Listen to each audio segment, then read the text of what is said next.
Did you know the Soviet Union read every classified American document typed in Moscow for 8 straight years, and nobody noticed? In 1976, the KGB quietly modified a shipment of IBM Selectric typewriters destined for the US Embassy in Moscow.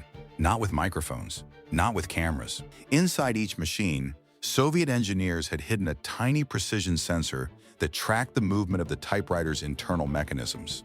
Every keystroke, every letter, silently recorded and transmitted wirelessly to KGB receivers just outside the building.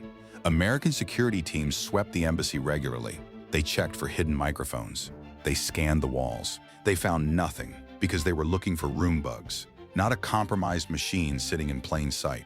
For 8 years, every classified cable, every diplomatic memo, every sensitive communication typed on those machines had a second reader. In 1984, a routine sweep finally caught it.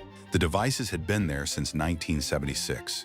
8 years of secrets, handed over one keystroke at a time. The KGB didn't need a spy inside the embassy. They just needed a typewriter.